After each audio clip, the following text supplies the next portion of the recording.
안녕하세요. 직장 내 성희롱에 관하여 알기 쉽게 오늘 하루 여러분을 도와드릴 1인 MC 개그맨 김원효. 네, 안녕하세요. 아나운서 이수민입니다.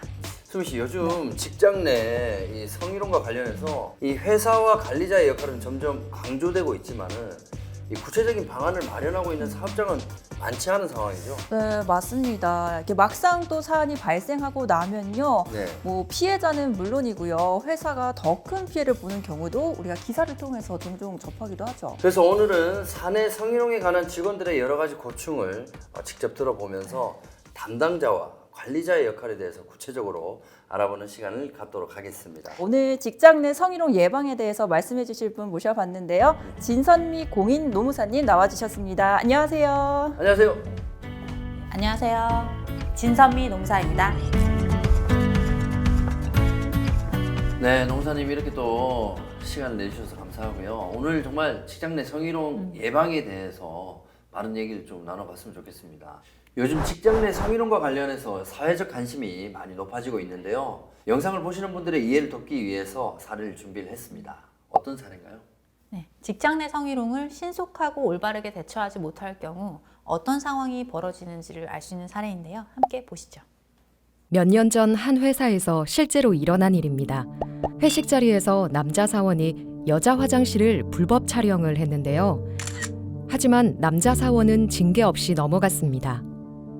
이후 이 회사에서는 교육 담당자와 인사팀장이 여성 사원한테 성폭행을 시도하는 사건이 발생했습니다.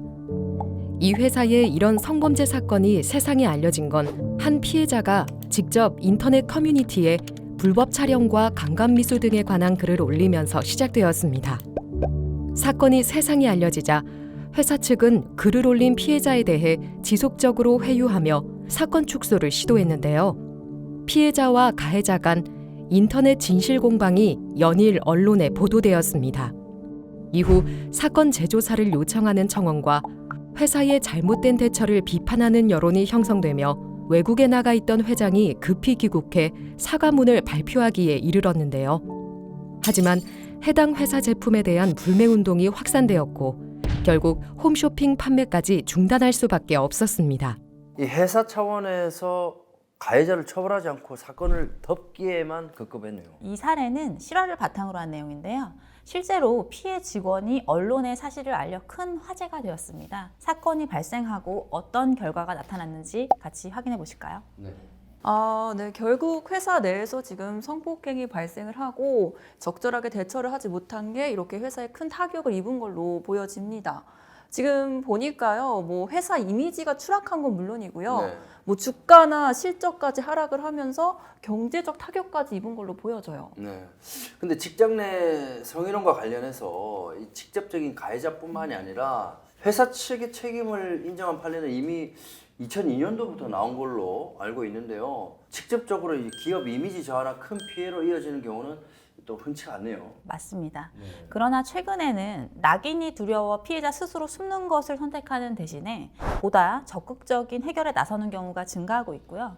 이를 바라보는 사회의 시선도 뭐 예전과는 많이 다르죠. 그리고 더욱이 SNS 및 1인 미디어 발달로 피해 사실을 널리 알리는 것이 어렵지 않고요. 자발적으로 개인들이 모여 여론을 형성하거나 불매운동 등 집단 행동을 만들어가기 용이한 환경이기 때문에 기업이 입을 수 있는 직접적인 피해는 더욱 커졌다고 볼 수 있습니다. 그러니까요. 사실 기업이 뭐 예방 차원에서 갖은 노력을 한다고 해도 이런 사건은 발생을 할 수가 있잖아요. 충분히. 네. 그런데 오히려 발생한 사안을 축소하고 은폐하려고 하면 이렇게 더 큰 피해가 기업에게 돌아간다는 거 꼭 염두에 두셔야겠습니다. 그런데 노무사님, 이 방금 본 사례의 경우에는 이 피해 사실이 심각한 이 성범죄에 해당되기 때문에 크게 문제가 된 게 아닐까 싶어요. 흔히 성폭력 범죄는 이 피해가 좀 심각하고 또 직장 내 성희롱은 또 피해가 가벼운 것으로 또 이해를 하고 있는데요. 성희롱과 성폭력은 상대방이 원치 않는 성적 원동 등으로 성적 자기결정권을 침해하는 행위로서 법률로 금지되어 있다는 점에서는 본질적으로 같습니다. 남녀고용평등법은 성희롱을 사업주나 상급자 또는 근로자가 직장 내 지위를 이용하거나 업무 관련하여 다른 근로자에게 성적 언동 등으로 성적 굴욕감 또는 혐오감을 느끼게 하거나 성적 언동 또는 그 밖의 요구 등에 따르지 아니하였다는 이유로 근로조건 및 고용에서 불이익을 주는 것이라고 정의하고 있는데요.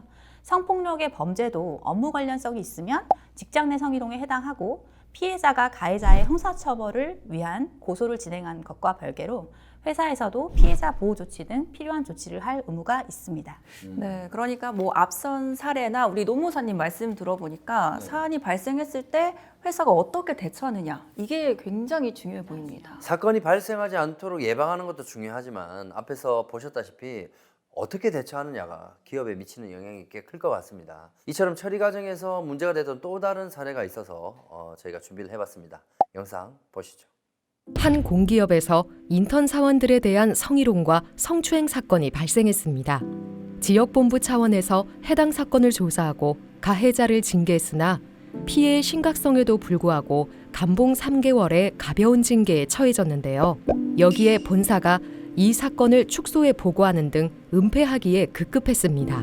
이 과정에서 피해자에 대한 보호 조치 없이 방치하였고 조사 과정에서 성경험에 관한 질문을 받는 등 2차 피해를 입어 결국 피해자가 퇴사하며 사건은 마무리되었는데요.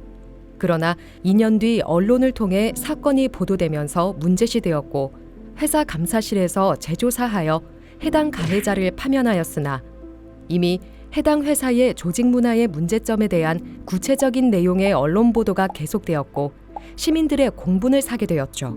뿐만 아니라 국가인권위원회는 회사를 직권조사하고 가해자를 형사고발하는 한편 해당 회사의 근로자 전원에 대한 설문조사 등 실태조사를 실시했습니다. 이 과정에서 회사의 명예가 추락하는 등 피해가 막심했습니다. 자, 그럼 노무사님 해당 공기업에서 추후에 좀 어떤 개선책을 마련한 게 있나요? 축소 은폐 행위를 차단하기 위한 대책으로 각 지역 본부장 및 지역 본부 고충 상담원은 성희롱 고충이 제기된 즉시 사장에게 직접 보고도 하고요. 본사 고충 상담원에게도 즉시 보고한 후에 조사 및 처리 일체를 지역이 아닌 본부 인사팀 주관 하에 진행하도록 하고 위반 시 엄중하게 문책하도록 방침을 정했습니다. 또한 지속 반복적으로 계층별 특화 교육을 통해 방침의 내용을 전 직원들에게 공유했습니다. 네, 이렇게 피해자와 행위자가 문제 삼지 않겠다 합의를 했다고 하는데요. 자, 그럼 제가 여기서 퀴즈 하나 드려볼게요. 예. 피해자와 행위자가 합의를 하더라도 네. 징계를 할 수 있다, 없다. 과연 뭘까요? 저 정답. X. 징계를 할 수 없다. 네, 왜냐면 이제 당사자인 이 두 사람이 합의를 하잖아요. 합의를 했기 때문에 굳이 뭐 조사를 할 필요가 있을까요? 많은 분들이 그렇게 생각하실 수 있지만 네. 아닙니다. 와, 정답은 징계를 할 수 있다인데요. 네, 만약 당사자들끼리 합의가 있다고 하더라도 사측은 조사를 진행해서 조치를 반드시 취해야 합니다. 남녀고용평등법은 직장 내 성희롱이 발생한 경우 누구든지 신고를 할 수 있고 신고가 없더라도 사업주가 성희롱 발생 사실을 알게 된 경우에는 지체 없이 조사할 의무가 있기 때문인데요. 자, 이렇게 정한 이유는요. 직장 내 성희롱이 피해자와 행위자 두 사람의 문제가 아니라 조직의 문제라는 점을 고려한 것입니다. 네, 다음 사연이 또 와 있는데요. 이럴 때는 어떻게 하면 좋을지 노무사님 뭐 조언을 좀 부탁드리겠습니다. 일단 자료화면 보실까요? A는 대학생 신분의 인턴으로 한 회사에 입사했습니다. A의 멘토로 B가 지정되었는데요. B는 장난을 치듯 A의 머리를 쓰다듬거나 팔뚝을 꼬집기도 했습니다. 하지 말라는 요청에도 계속되는 B의 행동. A는 불만이 쌓여갔는데요. 고민 끝에 부서장 면담을 요청해 사실을 말했습니다. 부서장은 A씨의 근무 장소를 다른 곳으로 변경해 주겠다며 일단 둘만 알고 있자고 이야기했습니다. A는 B와 다른 부서에서 일하게 되었지만 B는 A를 찾아와 동생 같아서 장난친 거다, 미안하다고 했습니다. A는 놀라고 당황스러웠죠. 생각해보니 둘만 알고 있자고 한 부서장의 말이 떠올라 학교 인권센터에 상담을 요청했습니다. 학교 인권센터에서는 학생에 대한 회사의 조치가 미흡하다고 공문을 보내 성희롱 행위자와 부서장에 대한 제재를 요구했습니다. 일이 커진 상황에서 부서장은 도대체 자신이 뭘 잘못한 건지 알 수 없었습니다. 저는 조금 또 이해가 되는 게 뭐가 잘못됐는지 행위자가 사과를 했고 또 조치도 취해졌잖아요. 근데 피해자의 진정한 의사를 제대로 안 듣고 부서장이 임의로 판단하는 게 문제거든요. 그러니까 부서장은 일단 해당 직원의 얘기는 잘 들어줘야 되겠죠. 하지만 부서장 스스로 해결사가 돼가지고 해결하기보다는 회사 내 어떤 시스템이 있을 거라고요. 고충 처리를 담당하는 담당자에게 알려서 회사의 기준에 맞게 정확히 처리할 수 있도록 해야 하겠죠. 그러니까 뭐 우리 둘만 알고 있자라는 이 말은 이 피해자에게 사건을 무마하거나 또 입막음을 하려고 했다라는 오해를 또 살 수 있겠네요. 네, 맞습니다. 피해자의 의사와 상관없이 행위자에게 사과를 하도록 하는 경우 그 자체로 피해자에게 2차 피해가 될 수 있거든요. 상사로서 피해 근로자가 근무 여건에 불편함이 없도록 배려하고 철저히 비밀을 유지해야 합니다. 관리자의 역할을 좀 간과한 게 아닌가, 그렇죠. 네, 이런 생각이 좀 드는데요. 자, 그렇다면 고충 처리 담당자 같은 경우는 보통은 인사부서에서 많이 담당을 하는데 이게 회사 규모에 따라 인사부서가 따로 없는 경우도 있거든요. 네, 이런 그렇죠. 경우는 어떻게 좀 네. 처리를 해야 할까요? 인사부서가 없는 경우에는 사안을 담당할 담당자를 일단 구체적으로 지정해야 되는데요. 이게 규모마다 다릅니다. 말씀하셨듯이. 그래서 30인 이상 사업장의 경우에는 노사협의회를 두도록 하고 있어요. 노사협의회는 근로자위원 3인에서 뭐 10인 이하 이렇게 두도록 하고 있는데요. 근로자위원 중에 회사 구성원이 신뢰할 수 있는 사람으로 일단 지정을 하고요. 30인 이제 미만 사업장이 소규모 사업장이라면 일단 신뢰도 높은 상급자나 사업주 스스로가 고충 담당자의 역할을 할 수 있습니다. 지금 노무사님 말씀처럼 중요한 것은요, 이 회사 구성원들이 신뢰 가능한 사람을 또 지정을 하는 것이고, 성희롱 고충 처리 담당자가 누구인지 모든 직원들이 알 수 있도록 해서 이 사안이 이제 발생할 경우에 담당자에 의해서 신속하게 도움을 받을 수 있도록 해야 될 것 같네요. 특히 또 이 직장 내 성희롱 문제를 제대로 처리하지 않은 경우에는 노무사님 뭐 법적 처벌까지 가해질 수 있다고 하는데 구체적으로 어떤 처벌인가요? 회사 측이 성범죄 방지에 필요한 주의 의무를 다한 것으로 보기 어렵다고 판단할 경우 회사 또한 가해자와 연대해 위자료 등을 배상하라는 판결이 내려지기도 합니다. 그러니까 결국은 회사의 과태료가 부과가 되는 형식이네요. 남녀고용평등법은 직장 내 성희롱 발생 시 사안의 처리를 위한 사업주의 의무사항을 규정하고 있기 때문에 각 의무사항 위반 시에는요, 과태료 부과, 특히 피해자 등에 대해 불이익 처분 등 2차 피해를 야기한 경우에 형사처벌 대상이 될 수 있습니다. 네, 이 직장 내 성희롱에 대한 적절한 조치를 취하기 위해서는 관리자 그리고 고충 처리 담당자들이 그 처리 절차를 잘 이해하고 숙지하는 게 무엇보다 중요하잖아요. 네. 자, 그렇다면 정말 딱 사건이 발생했을 때 어떻게 단계별로 좀 처리를 할 수 있을까요? 구체적인 단계는 지금 나오는 표와 같습니다. 이 표를 대략적으로 설명드리면요. 일단 직장 내 성희롱이 발생할 때에는요, 누구든지 신고할 수 있거든요. 네. 그래서 뭐 사내 소문으로 인해서 회사가 먼저 인지하는 경우도 있을 거고, 아니면 직접 피해를 당한 당사자가 상담을 회사에 신청할 수도 있을 거고, 아니면 제3자가 고충 신고를 한다든지 익명으로 투서를 내는 경우도 있어요. 그래서 회사가 이제 인지해서 상담을 착수하게 되는데요. 기본적으로 상담 단계에서는 사실관계 확인이 가장 중요합니다. 그래서 그렇겠죠. 네. 의카 원칙에 따라서 사실관계 확인을 하고요. 조사 단계로 넘어가는데 행위자와 피해자를 각각 이제 조사를 하게 되는데요. 여기서 중요한 게 피해자에 대해 성적 수치심을 느끼게 하면 안 된다. 이렇게 법에 규정하고 있어요. 네. 이제 심의 단계에서 우리가 이제 고충 심의위원을 구성할 수도 있고, 아까 말씀드렸듯이 고충 상담원에 의한 상담에서 심의 단계로 이루어질 수 있는데요.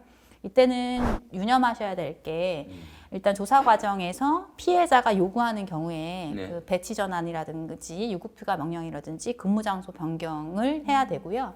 그 다음에 심의 과정 후에 성희롱이 판단이 된다 했을 때는 피해자가 요구하면 아까 말씀드렸듯이 유급휴가 명령, 근무 장소 변경, 배치 전환 이런 조치를 해야 되고요. 근데 원하지 않는 경우에는 실시하면 안 됩니다. 전반적으로 단계를 설명드리면 이렇고요.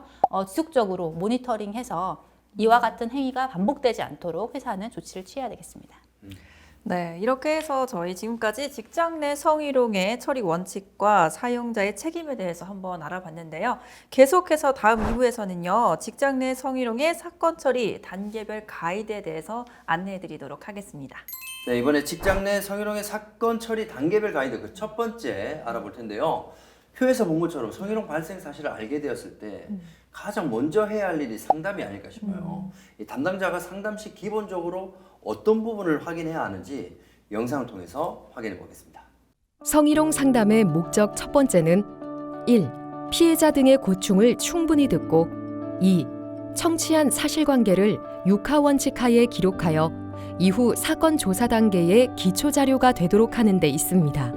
이를 위해서는 피해자의 언어로 상황이 구체적으로 묘사될 수 있도록 열린 질문으로 묻고 객관적 언어로 다시 확인하는 과정이 필요합니다. 그리고 그 사람이 만졌나요?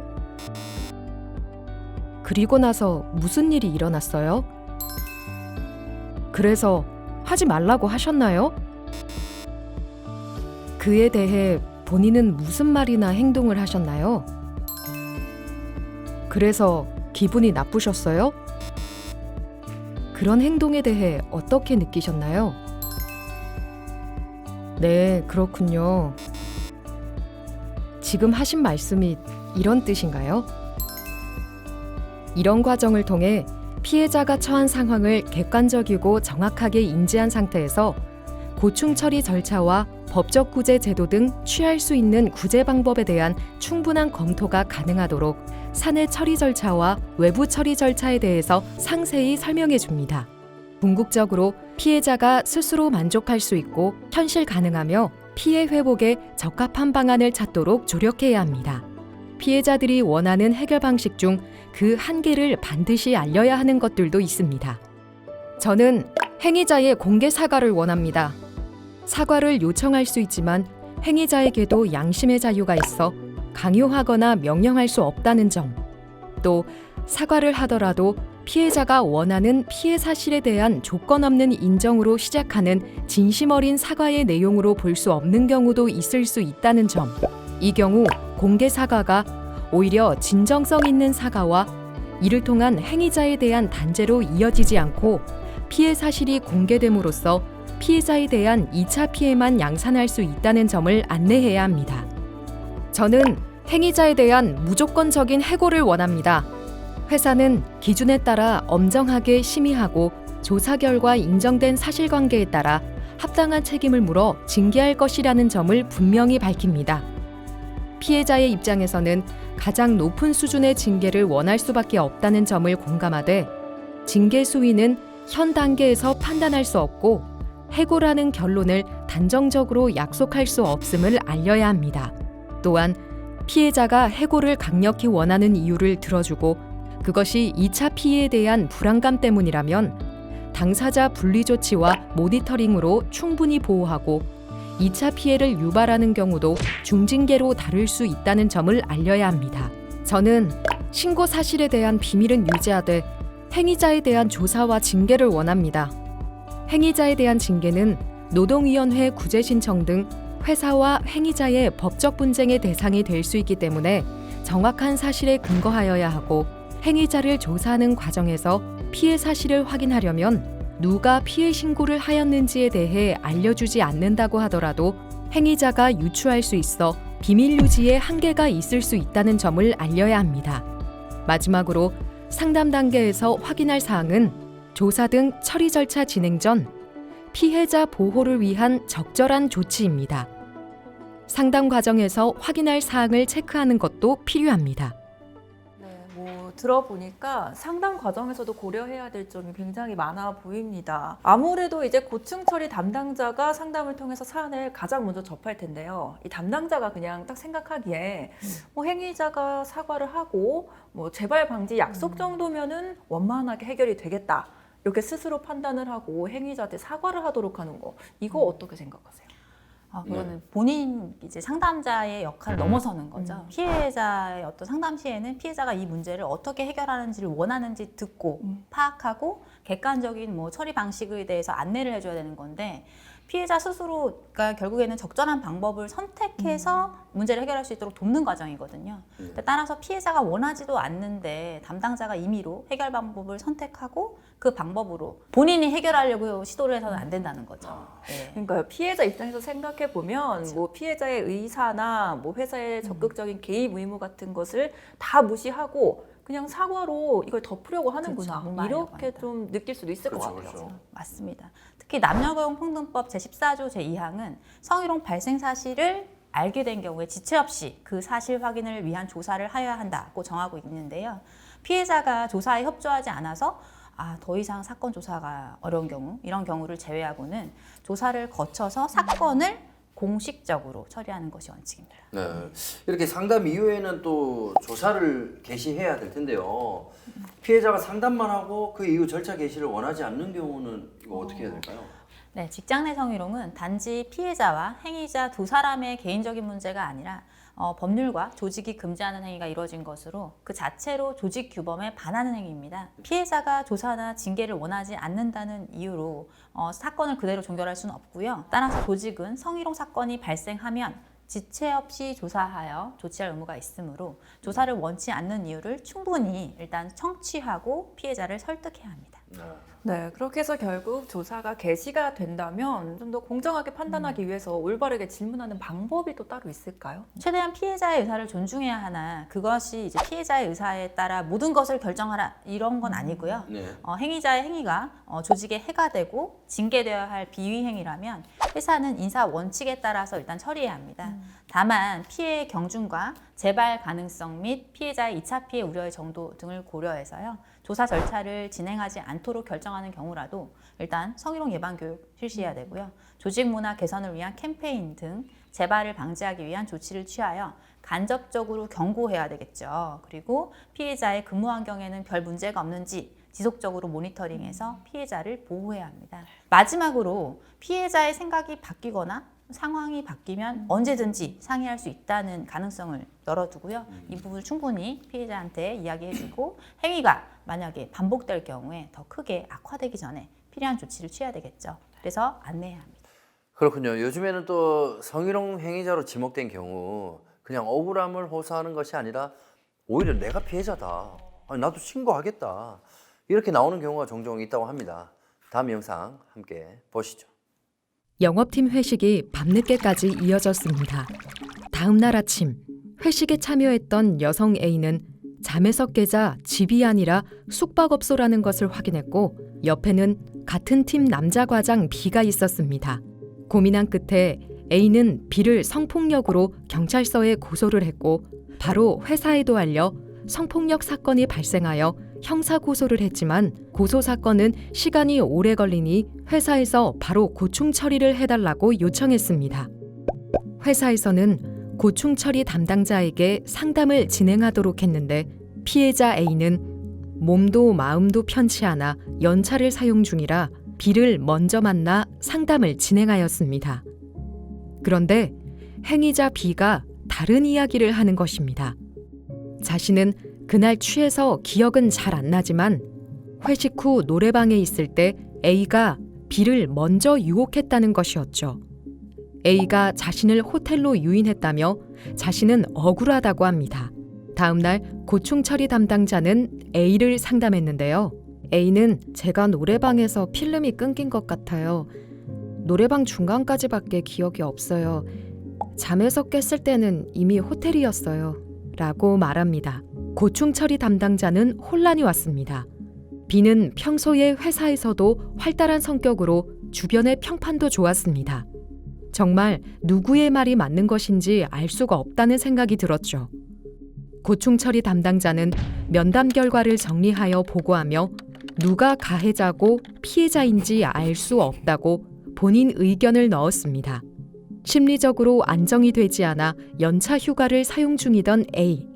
하지만 회사에서는 A가 가해자라서 출근이 정지된 걸로 소문이 났습니다.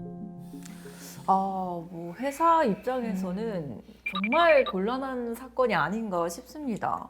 노무사님, 이 사안에서 지금 잘못된 부분은 어떤 부분인 거예요? 이 사안의 경우에 첫 번째로 근로자 A가 고충 처리를 요청한 그 즉시 행위자로 지목된 B에게 일단 비밀 유지 서약서 아까 말씀드린 거 있잖아요. 네. 일단 받고 사안이 일단 심각하니까 심각한 만큼 2차 피해 예방을 위해서 대기 발령 등 필요한 조치를 취했어야 하는 상황입니다.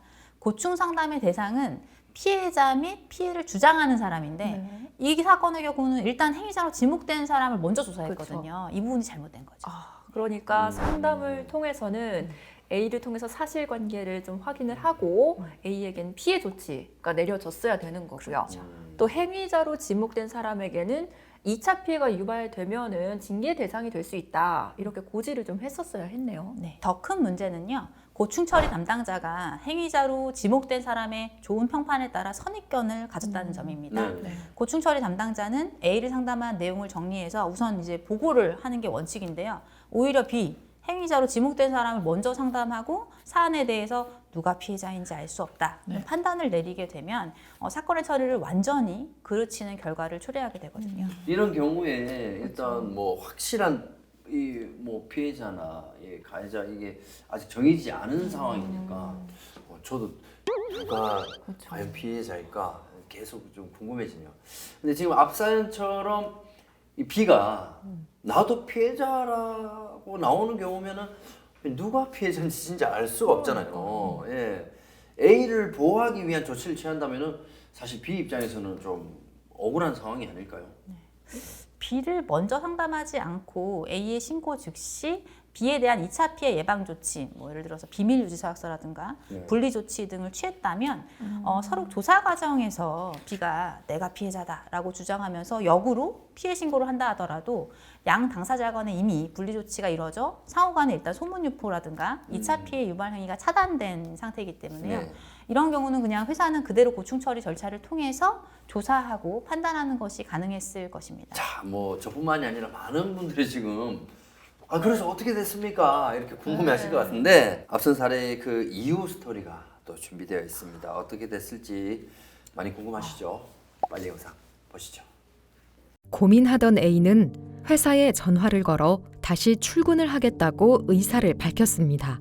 이후 인사 담당 팀장은 당사자 분리 조치를 해야 하고 지금 상황에서는 업무를 수행하는 게 불가능할 것 같으니 A와 B 모두에게 대기 발령을 하겠다는 연락이 왔습니다. A는 자신이 피해자고 잘못한 게 없는데 대기 발령을 받아야 하는지 물었지만 인사 담당 팀장은 다 A를 위해서 하는 것이라며 그 상태로 어떻게 업무를 보겠냐는 식으로 말합니다. 회사 게시판에 A와 B의 대기 발령 공고가 나자 회사는 다시 한번 술렁입니다. 노무사님, 이런 경우는 제가 봐도 좀 많이 잘못되지 않았나 답답하죠. 싶네요. 분리 조치의 목적은 피해 근로자 등에게 발생할지 모르는 2차 피해를 예방하기 위해서 피해 근로자의 근로의 권리 회복에 부합하는 방식, 그러니까 피해 근로자의 근로 환경을 적합하게 해주는 방식으로 이루어져야 되는데요. 따라서 분리 조치를 한다면 피해자 등이 요구하지 않는 이상 피해자 등은 원래 상태를 유지하고 행위자로 지목된 사람, 그 사람을 피해자로부터 분리하는 방식이어야 된다는 거죠. 그렇죠. 그래서 A는 분명히 계속 근무할 뜻을 내비쳤고 더욱이 대기 발령은 사실 인사상 불이익한 처분이 될 수 있거든요. 네. 그런 방식이기 때문에 명백하게 이 법을 위반한 것이라고 볼 수 있습니다. 뭐 대기업 같은 경우는 모르겠지만 사업장 규모가 또 작을 때는요. 야, 이거 행위자와 피해자를 분리하는 게 쉽지 않을 것 같은데 이런 경우 어떻게 보호해야 될까요? 분리 조치의 목적은 조사 과정에서 피해자 보호에 있습니다. 단순히 파티션으로 공간을 나누거나 네. 층을 구분하는 것만으로는 사실 피해 주장자가 행위자 그 지목자의 영향을 받지 않도록 하는 조치가 이루어졌다고 보기 어렵습니다. 다만 사업장 환경에 따라서 취할 수 있는 최대한의 분리 조치가 층간 구분뿐이고 네. 더 이상 취할 수 있는 조치가 없다면 일단 뭐 그 정도의 분리 조치도 뭐 인정될 수 있겠습니다. 또한 행위자를 배치 전환한다든지 사안이 중요한 경우에는 조사 기간 동안 대기 발령을 명령할 수도 있고요. 피해 근로자 등에게 유급 휴가를 부여하는 방식을 고려할 수 있습니다. 하지만 이 경우라도 피해 근로자 등의 의사에 반하는 조치를 해서는 안 됩니다. 네, 그러면 지금까지 한 말을 한번 쫙 종합을 한번 해보면요. 네. 우선 상담의 대상은 행위 지목자가 아니라 피해 주장자이다. 네. 그리고 조사에 들어가기에 앞서서 비밀유지 서약서 및 가해자 피해 근로자 분리 등 이 보호 조치가 반드시 필요하다. 그리고 마지막으로 피해자 보호 조치라는 명목으로 피해 근로자 등의 의사에 반하는 조치를 취해서는 안 된다. 이렇게 정리해 볼 수 있을 것 같습니다. 네, 그러면 계속해서 조사 절차는 또 어떻게 되는지 한번 살펴볼까요? 조사 순서와 방법에 대해서 특별히 법률이 정해지진 않았지만 상담 내용을 기초로 조사 대상 및 순서와 방법, 일정 등을 구체적으로 정한 조사 계획을 수립하고 피해자, 목격자 및 참고인, 증거 및 정황 증거 확인, 행위자 순서로 조사를 합니다. 사람에 대한 조사는 직접 대면 조사를 원칙으로 하고 상황에 따라 전화, 서면 조사를 할 수 있음. 필요한 경우 진술조서 형식의 문답서를 이용, 신고인 및 참고인 등이 피신고인 등에 대해 자신의 신원이 알려지지 않기를 원한다면 익명조서를 작성하는 방법으로 보호 가능. 단, 행위자 조사 시 사실관계 확인을 위해서는 특정 사실을 밝혀야 하므로 100% 익명이 보장되는 데에는 한계가 있음을 알려야 함. 당시 정황의 확인이나 감정에 대한 질문, 대처와 관련하여 질문을 할 때는 질문으로 인해 또 다른 정신적인 피해나 성적 모욕감을 느끼지 않도록 각별히 유의. 있었던 사실을 객관적으로 확인하는 과정으로 피해자나 상황에 대한 조사자의 판단이나 생각을 말하는 절차가 아니라는 점. 즉, 조사의 목적을 분명히 인식, 외부 전문가를 조사에 참여시키거나 외부 전문가의 조사를 위탁할 수 있으며 공공기관장 등 임원이 행위자인 경우는 상급기관에서 외부 전문가를 포함한 고충심의위원회를 먼저 구성하여 위원회를 통해 조사가 이루어지도록 해야 함. 이렇게 조사를 하는 과정에서 특별히 뭐 녹음이나 영상이 없다면은 사실관계를 인정하기가 쉽지 않을 것 같아요. 네. 어떤 기준으로 사실관계를 판단을 해야 될까요? 일단 양 당사자의 진술이 엇갈릴 때 결국 어떤 사람의 진술에 신빙성이 있는가 이게 중요하겠죠. 그래서 진술의 신빙성을 판별하는 인권위원회와 법원의 기준에 준해서 판단해 볼 수 있습니다. 피해자 등의 진술의 신빙성 유무를 판단함에 있어서 법원은 진술 내용 자체의 합리성이라든지 논리적 모순 이런 것들을 보는데요. 일단 물증 또는 제3자의 진술과의 부합 여부 등 이런 것들과 포함해서 법관의 면전에서 선서하게 돼 있거든요. 그런 다음 공개된 법정에서 진술에 임하고 있는 증인의 모습이나 태도, 진술의 뉘앙스, 일관성, 일단 증인신문 조서, 그 페이퍼 안에는 포함할 수 없는 여러 가지 사정들을 직접 관찰함으로써 얻게 된 심증까지 모두 고려해서 피해자를 비롯한 증인들의 진술이 대체로 일관되고 공소사실에 부합하는 경우 등 객관적으로 보아 도저히 신빙성이 없다고 볼 만한 별도의 신빙성 있는 자료가 없는 한 이를 함부로 배척하여서는 안 된다라고 해서 전반적으로 판단하고 있습니다. 오해가 생기지 않도록 잘 판단을 해야 되겠네요. 그렇죠. 네네. 네, 방금 말씀드린 법원의 그 판정 기준에 대해서 일례를 하나 말씀드리자면 그 교수의 연구실에서 인터넷 쇼핑 방법을 이렇게 알려준 다음 일어서는 지도 학생이자 연구조교인 피해자를 끌어안고요. 볼에 이제 자신의 볼을 갖다 되었다는 사실을 인정한 판결이 있었는데요.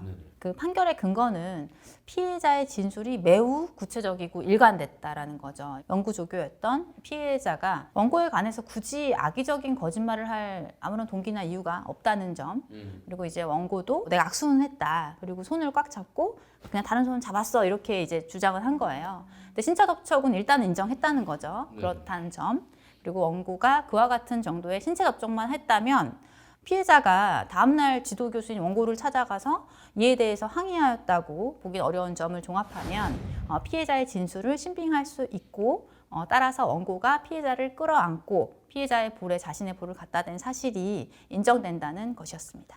국가인권위원회에서 판결한 것도 있죠. 그렇습니다. 피진정인의 주장은 이런 거 많이 하잖아요. 술에 취해 기억이 나지 않는다. 맞아요. 이런 것이었는데요. 신임 교수 임용 과정에서 불거진 성추행 사건에서 술에 취해 기억이 나지 않는다는 피진정인의 주장에 국가인권위원회는 이런 판단을 내렸습니다. 자료화면 함께 보실까요? 네.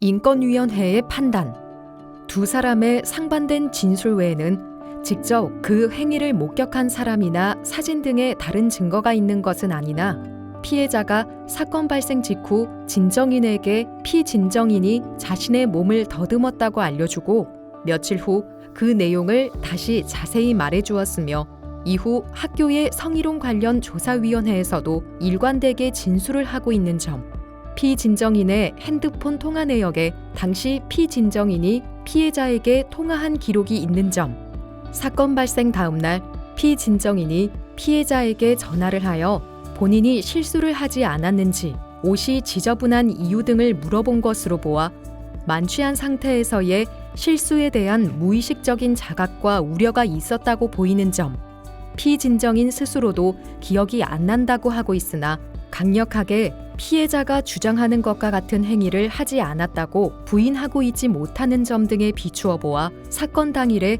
피해자가 주장하는 것과 같은 언동이 있었던 것으로 판단됨. 네, 인권위원회에서도 결국 인정을 받은 것처럼 보여지는데 저는 여기서 한 가지 또 궁금한 게요. 네. 이제 피신고인이 조사 도중에 제3자에게 피해자에 대해서 이야기를 한다든지 아니면 불리한 여론을 조성하는 경우, 특히 이렇게 상하 관계면 더 많이 나타날 것 같거든요. 이럴 때 좀 어떻게 대응을 해야 될까요? 우선 이를 예방하는 것이 무엇보다 중요하겠죠. 그래서 일단 비밀보호 서약서를 받아둬야 되고요. 피해자 등에게 접근하거나 신고 사실을 유포하거나 피해자 등에 대한 언급 사실 여부와 관계없이 조직 구성원에게 이를 전달하는 경우 이거는 2차 가해로 볼 수 있거든요. 그렇기 때문에 신고 사항과 별개의 추가적인 징계 사유가 될 수 있고, 그렇기 때문에 오프 더 레코드 일단 기밀을 유지해야 되고, 또 더 나아가서는 이걸 기밀을 누설했을 때는 명예훼손죄에 해당할 수 있음을 명확히 알리는 것이 중요합니다.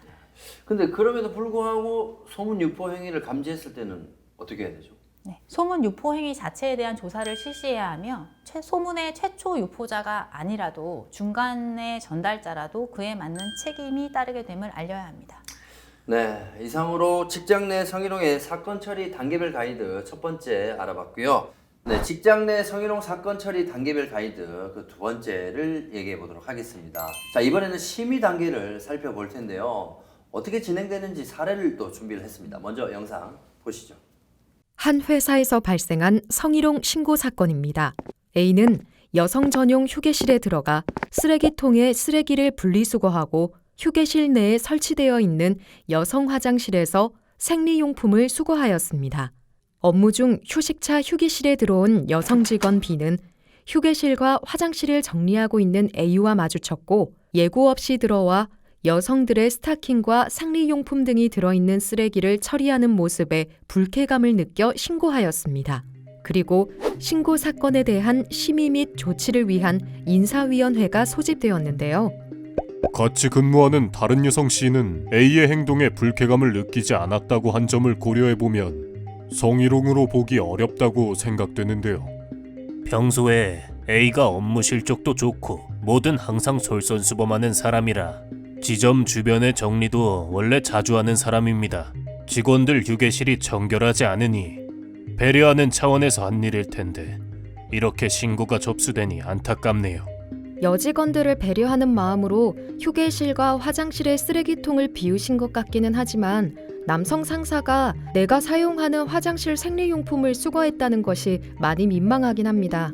우선 여성 휴게실은 수유실도 겸하고 있고 교대 근무하는 여성들이 잠시 수면도 취하는 곳인데 예상치 않게 휴게실에서 남성 상사를 마주친 상황 자체는 불쾌할 수 있을 것 같기는 한데 화장실 쓰레기 수거는 원래 그 업무를 담당하는 분도 남성 아닌가요?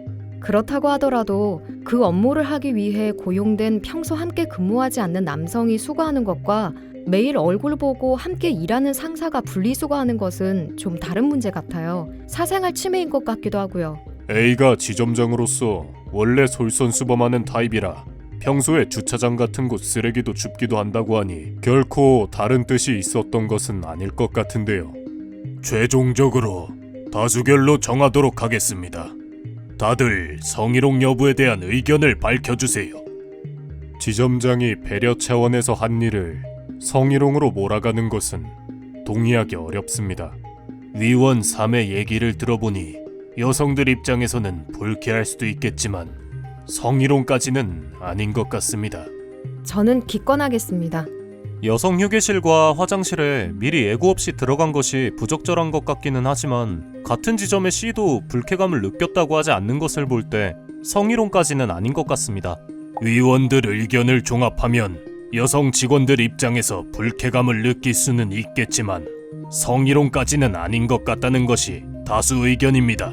본 안건은 성희롱이 아닌 것으로 결정합니다. 이 영상으로 보니까 이 시위 단계가 어떤 절차로 진행되는지는 잘 알 것 같은데요. 성희롱 여부를 심의를 할 때 이 심의기구의 구성에는 제한이 없을까요? 네, 심의 기구에 대해서는요 법으로 딱히 정해진 건 없습니다.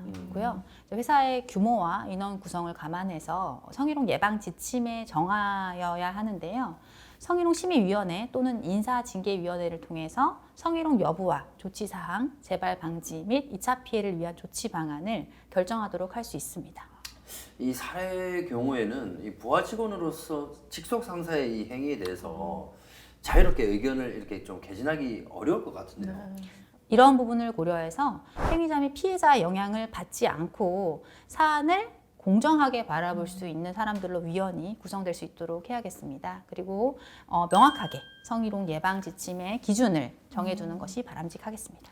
근데 저는 이제 여성이다 보니까 여성의 입장에서 또 공감이 되더라고요. 위원 3 같은 경우가 유일한 여성이었는데 그렇죠. 기권을 했단 말이죠. 그죠. 그만큼 의견 개진이 어려운 상황이 아닌가 싶은데 좀 보완할 수 있는 방법은 없을까요? 네. 위원회 성별에 관해서는 우리 남녀고용평등법에는 세세하게 규정하고 있지 않아요. 그래서 네. 특별한 규정이 없거든요. 하지만 공공기관의 경우에는요. 성희롱 심의 시에 한쪽 성이 60%를 넘지 않도록 하고 있습니다. 네. 그래서 이처럼 제도적으로 성별 균형적인 시각에서 사안을 바라볼 수 있도록 장치를 마련해 두는 것이 바람직하겠습니다. 앞서 사례를 보면 성희롱 여부를 다수결로 지금 결정을 하고 있습니다. 어떻게 보면 뭐 성적 모욕감이라는 이 피해자의 감정을 이 다수결로 정할 수 있는 부분이 맞나 하는 의구심이 들기도 하거든요. 하지만 또 위원회라는 구조가 갖는 의사결정 특성상 이 의결은 과반수 또는 다수결로 정할 수밖에 없을 것 같다는 또 생각도 합니다. 그래서 한 개인이 특정 상황에서 느꼈을 그 감정을 다른 사람들이 평가하게 되는 것이기 때문에 그래서 무엇보다도 이 피해자의 입장을 좀 대입해서 생각을 해봐야 하는 이 성인지 감수성이 요구될 것 같거든요. 네. 이제 그렇기 때문에 위원들의 성별, 연령별 분포도 중요하겠고요. 판단의 오류를 예방하기 위해서 외부 전문가의 의견을 받거나 외부 전문위원을 위원회에 참여시키는 것이 필요합니다. 참고로 공공기관의 경우에는 외부 위원을 2인 이상 반드시 참석시키도록 하고 있습니다. 그런데 이 사업장 인원 규모가 많지 않은 경우에는요, 인사위원회를 구성하기가 좀 쉽지 않을 수 있을 것 같아요. 반드시 인사위원회 등 이 위원회를 열어서 판단을 해야 되는 겁니까? 그것은 이제 회사마다 취업규칙이 정하는 바에 따라 다를 것 같은데요. 네. 취업규칙의 이제 징계 및 인사명령 절차에 징계 또는 인사위원회를 필수로 거치도록 한 것이 아니라면 반드시 위원회를 구성해야 될 필요는 없습니다. 고요. 이 경우 고용평등 상담을 통해서 외부 전문가의 의견을 받아서 성희롱 여부를 판단하고 조치 방안에 대한 자문을 받아 판단할 수 있습니다. 네. 다만 징계를 하게 되는 경우는 다르죠. 징계 등 조치가 필요할 때에는 행위자에게 반드시 소명의 기회를 부여한 후에 징계 및 인사명령을 내릴 수 있습니다. 뭐 지금까지 많은 장치들 말씀해 주셨는데 그 외에도 좀 성희롱을 잘 공정하게 판단하기 위해서 필요한 것들이 있을까요? 네, 피해자 중심으로 판단해야 한다는 얘기를 많이 들으니 무조건 피해자가 불쾌감을 느끼면 성희롱인가? 하는 의문들을 많이 제기합니다. 맞습니다. 예, 그죠. 그러나 피해자 중심의 관점에서 판단한다는 것은 첫 번째로는 행위자가 어떤 의도로 해당 언동을 했는지 고려해서는 안 된다는 것이 첫 번째 원칙입니다. 그래서 행위자의 의도는 성희롱 여부를 판단하는 데 고려하지 않는다는 점입니다. 피해자 중심으로 판단한다는 것은 성적 굴욕감이나 혐오감은 피해를 주장하는 사람이 느끼는 감정이고 성희롱은 성범죄처럼 어떤 형사처벌 대상이 되는 것은 아니기 때문입니다. 그 다음 김원현님께서 읽어주실까요? 네, 둘째, 피해자와 같은 처지에 있는 평균적인 사람의 입장에서도 해당 행위가 불쾌감이나 모욕감을 줄 만한 행위인지 함께 평가하는 것입니다. 이것을 우리는 합리적 피해자의 관점이라고 부르죠. 합리적 피해자의 관점은 피해자의 특성을 고려해서 피해자와 같은 처지의 사람들이 어떻게 느낄 것인가 판단하는 수정된 합리적 인간의 관점이라고 볼 수 있습니다. 따라서 어떤 행위가 성희롱인지 아닌지 판단하기 위해서는 피해자의 특성, 즉 성별, 연령, 행위자의 관계, 고용 형태 등을 고려해서 그와 같은 특성을 갖는 사람들의 평균적인 시각에서도 불쾌감을 줄 만한 행위인지 여부를 판단하는 것이죠. 동일한 장소, 동일한 상황에 놓여 있다 하더라도 피해자의 특성에 따라 각각 다르게 받아들이고 달리 느낄 수 있기 때문입니다. 그런데 종종 기업에서 성희롱 여부를 판단할 때 해당 장소 내지는 상황에 함께 있었던 다른 사람들의 의견을 중요한 판단의 근거로 삼기도 하는데요. 이는 대단히 잘못된 방법이라고 합니다. 그렇다면요, 드디어 이제 성희롱 심의 및 뭐 인사조치위원회가 열렸어요. 네. 그러면은 이때 피해자와 행위자 둘 다 이렇게 한 자리에 다 모여야 되는 건가요? 일단 인사위원회에서 성희롱 여부에 대한 판단뿐만 아니라 징계 및 인사조치를 결정하게 된다면 행위자로 지목된 사람한테는 정해진 기일 전에 출석을 통보하고 소명의 기회를 일단 부여를 해야 되고요. 네. 남녀고용평등법에 따르면 사업주는 성희롱 행위자에 대한 징계 등의 조치를 하기 전에 성희롱 피해를 입은 근로자의 의견을 일단 듣도록 하고 있습니다. 네. 그래서 의견을 듣도록 하고 있지만 의견을 듣는 방식이 반드시 인사위원회에 출석하는 방식이 아니라요. 어떤 뭐 유선이라든지 구두라든지 이메일이라든지 이런 방식도 가능합니다. 그래서 반드시 피해자가 징계위원회에 출석할 의무는 없고요. 조사 과정에서 조치에 관한 의견을 청취해서 인사위원회 등에 보고하는 방식으로도 진행이 가능합니다. 네, 심의 관련 내용들을 다양한 사례들을 통해서 살펴봤는데요. 앞서 사례에서 이제 고소 사건의 결과가 나온 후 어떻게 진행이 되는지 영상을 또 준비를 했습니다. 함께 보시죠. 고소 사건의 결과가 나오고 관련 이미지 등 보고를 받은 임원들은 고소가 진행 중이니 조사를 중단하고 고소 사건의 기소 여부를 지켜보자고 하여 사내 성희롱 사건 조사가 중단된 지 6개월이 흘렀습니다. 그동안 A는 고소 사건의 검찰 조사를 위해 사건 당일의 CCTV 영상 확보를 위해 백방으로 뛰고 자료를 제출하며 힘들게 조사에 응했으나 검찰의 수사 결과는 증거 불충분, 피해 즉시 경찰을 찾지 못한 결과 결정적 증거 확보에 실패했는데요. 성희롱 고충심의위원회는 불기소 처분 사실을 확인하고 별다른 논의 없이 상호 합의하에 숙박업소에 간 것으로 결론을 내렸습니다. 이후 인사위원회가 개최되었고 회사는 A와 B 모두에게 품위 유지 의무 위반을 이유로 감봉 3개월의 징계를 내렸습니다. 행위자로 지목되었던 B는 조사 결과 및 심의 결과를 들어 본인의 억울함을 주장하였습니다. A는 저를 성폭력 범죄자로 몰았고 저의 명예는 땅에 떨어졌습니다.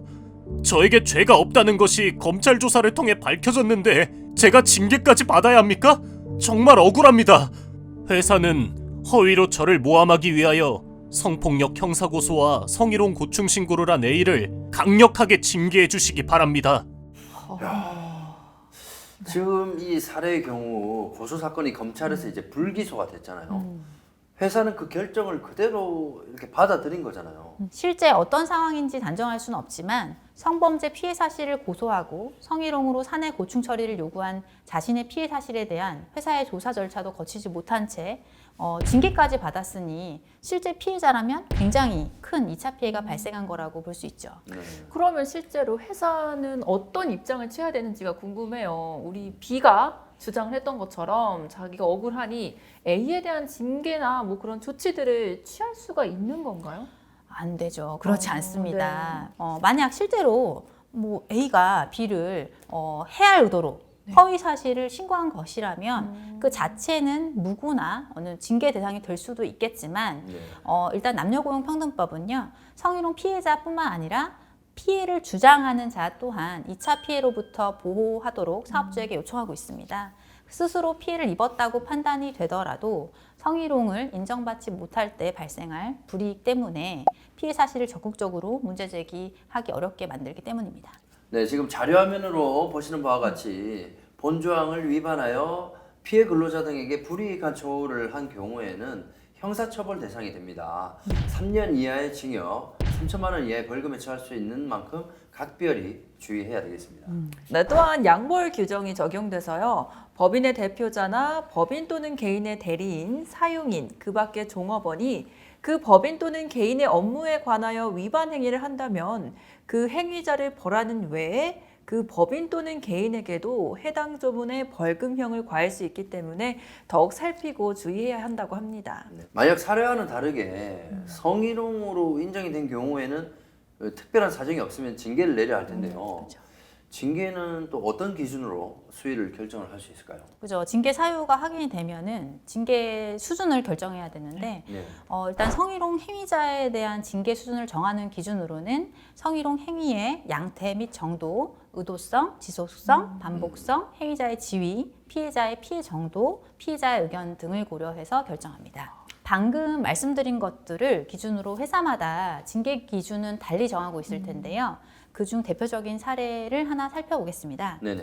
징계 기준표에 따른 징계 수위도 결정해야 되는데요. 그 표를 보시면 비위 유형에 따른 그 유형이 쭉 나오는데 성폭력이라든가 성희롱 이런 게 나오고요. 비위의 정도에 따라서 징계 수준을 정할 수 있습니다. 그래서 가장 심한 경우에 해고죠. 파면 여기서는 해고를 의미하고요. 가볍게는 견책까지 징계 수준을 결정할 수 있습니다. 성희롱에 대한 사회의 경각심이 높아지는 만큼 징계 수위에 대한 요구도 자연스럽게 이렇게 높아지는 추세인 것 그렇죠. 같은데요. 근데 그렇다고 하더라도 언어적인 성희롱은 중징계 대상으로 삼기는 좀 어렵지 않을까요?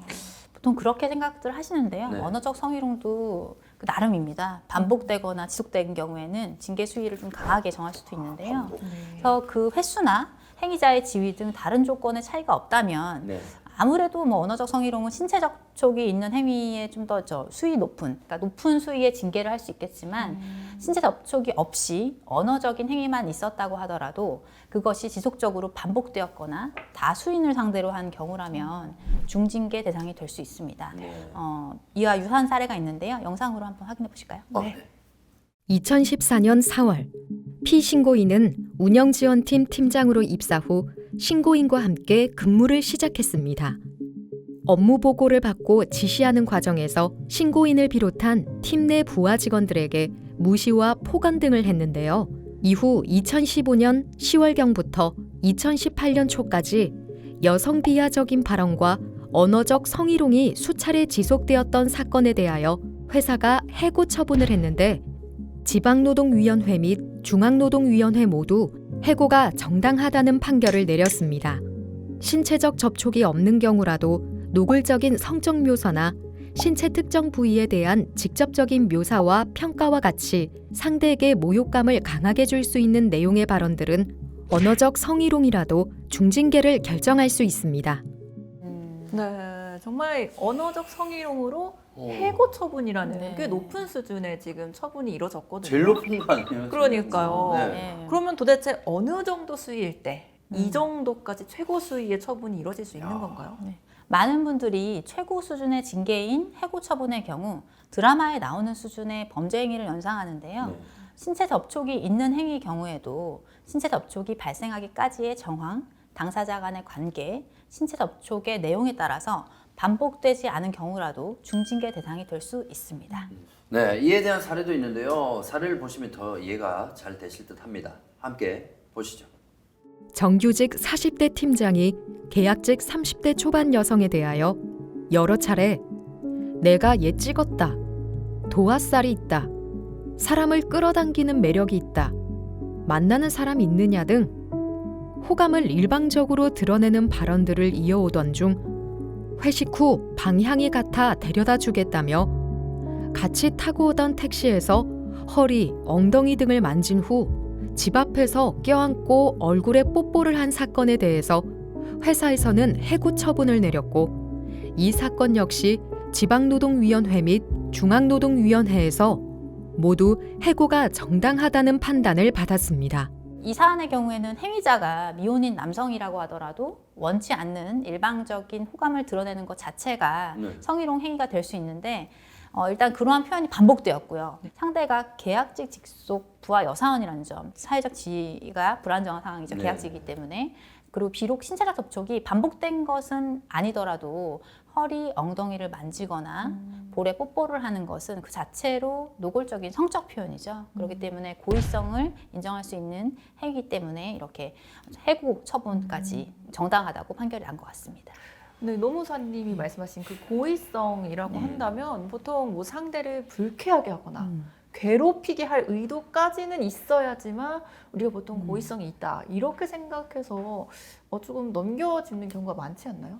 맞습니다. 단순히 호감에 따라서 상대도 나와 같은 마음으로 착각하고 한 행위는 고의성이 부인되는 것으로 생각하기 쉬운데요. 네. 성희롱 판단에 있어서 고의성은 해당 행위가 이 행동을 하면 성적으로 약간 좀 상대방이 불쾌할 수도 있겠다라는 등 어떤 성적 의미를 갖는 행위임을 알고 있는 것으로 충분하고요. 네. 살해의 행위들은 기습추행 및 강제추행의 성범죄로도 인정되기에도 충분한 행위입니다. 그렇다면 성희롱 조사 및 심의 조치를 모두 마치고 행위자에 대한 징계가 내려졌을 때 그 사실을 회사 구성원들에게 공지하는 것도 가능한가요? 징계 대상자에 대한 징계 사실 공표가 개인정보 보호 내지 사생활 침해 아니면 인권 침해 행위라는 지적도 있거든요. 이런 부분에 대해서 회사가 굉장히 판단을 할 때 애매하고 조심스러운 부분도 있는데요. 회사가 직원들을 규율하고 피해 근로자의 피해 회복을 위해서 필요하다고 판단할 때에는 행위자와 피해자의 최소한의 인적 정보, 뭐 김땡땡 뭐 이렇게 피해 사실의 구체적 내용을 밝히지는 일단 않고 성희롱 사안이 발생했고 징계 조치가 이렇다 이러한 사항을 간단하게 공지하는 것은 허용되는 범위라고 할 수 있겠습니다. 그래서 징계와 인사 조치가 행하면 다 끝난 것 같다라는 생각이 들긴 드는데 그 후에 또 필요한 조치들이 있을까요? 끝이 아니라 거의 시작이라고 보시면 되고요. 네. 왜냐하면 직장 내 성희롱에 대한 이런 각종 조치 의무를 정해놓은 건 결국에는 근로자분들이 안전한 근로 환경에서 근무할 수 있도록 여건을 조성하는 거거든요. 그래서 피해자에 대한 보호 조치와 피해자 등에 대한 불이익 처우, 2차 피해 유념하셔야 되고요. 일단 불이익 처우가 금지됩니다. 그래서 성희롱이 인정된 경우에 피해 근로자가 요청하면 근무 장소 변경, 배치 전환, 유급휴가 명령 등을 적절한 조치를 취할 의무가 사업주에게 있습니다. 네. 그리고 남녀고용평등법에는 불리한 처우가 금지되는 대상으로 신고한 근로자와 피해 근로자 등만을 규정하고 있지만 그렇다고 해서 피해 근로자에게 조력한 조력자나 참고인에 대한 불리한 처우가 허용되는 것은 아니고요. 피해 근로자의 조력자나 참고인 등에 대한 불리한 처우로 피해 근로자 등에게 정신고통을 입혔다면 이 또한 남녀고용평등법의 불리한 처우로 인정될 수 있고 민사상 손해배상 책임이 따를 수 있습니다. 그래서 이 부분 관련해서 자료 한번 보시겠습니다.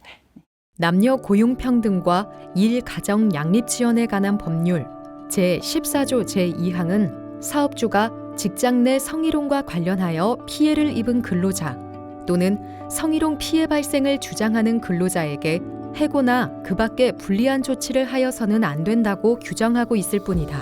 따라서 사업주가 피해 근로자 등이 아니라 그에게 도움을 준 동료 근로자에게 불리한 조치를 한 경우에 남녀고용평등법 제14조 제2항을 직접 위반하였다고 보기는 어렵다.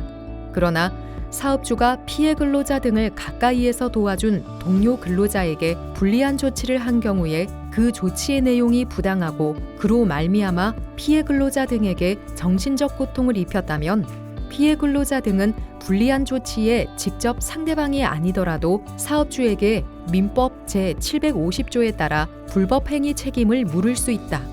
사업주는 직장 내 성희롱 발생 시 남녀고용평등법령에 따라 신속하고 적절한 근로환경 개선책을 실시하고 피해 근로자 등이 후속 피해를 입지 않도록 적정한 근로 여건을 조성하여 근로자의 인격을 존중하고 보호할 의무가 있다. 그런데도 사업주가 피해 근로자 등을 도와준 동료 근로자에게 부당한 징계 처분 등을 하였다면 특별한 사정이 없는 한 사업주가 피해 근로자 등에 대한 보호 의무를 위반한 것으로 볼 수 있다. 이 사건 처리가 종결된 후에는 재발 방지를 위해서 또 어떤 노력들이 필요할까요? 보다 근본적인 개선을 위해서는 전 직원을 대상으로 하는 성희롱 피해 실태 조사나 조직 문화 진단을 통해 우리 회사 내에 성희롱이 발생하는 잠재적 문제 상황을 짚어내고요. 성희롱으로 발전하기 전 단계의 문화적 요인의 개선, 행위의 가이드라인을 구체적으로 마련하는 것이 가장 효과적입니다. 네. 오늘 정말 친절하고 네. 또 쏙쏙 알기 쉽게 답변을 해주셔서 너무너무 감사합니다. 자, 이것으로 직장 내 성희롱 처리 원칙과 처리 과정에 대한 단계별 가이드를 자세하게 알아봤는데요. 직장에서 이 성희롱과 같은 문제가 애초에 발생하지 그렇죠. 않는다면 좋겠지만은 발생을 하더라도 담당자의 이 현명한 처리가 사건을 슬기롭게 해결하는 열쇠가 아닌가 싶습니다. 네, 맞습니다. 오늘 그 열쇠 우리 노무사님 덕분에 시청하신 모든 분들께서 이미 쥐고 계시지 않을까 싶은데요. 오늘 유익한 정보 주신 우리 진선미 노무사님 너무 감사합니다. 감사합니다. 감사합니다. 여러분도 시청하시느라 고생 많으셨습니다. 감사합니다.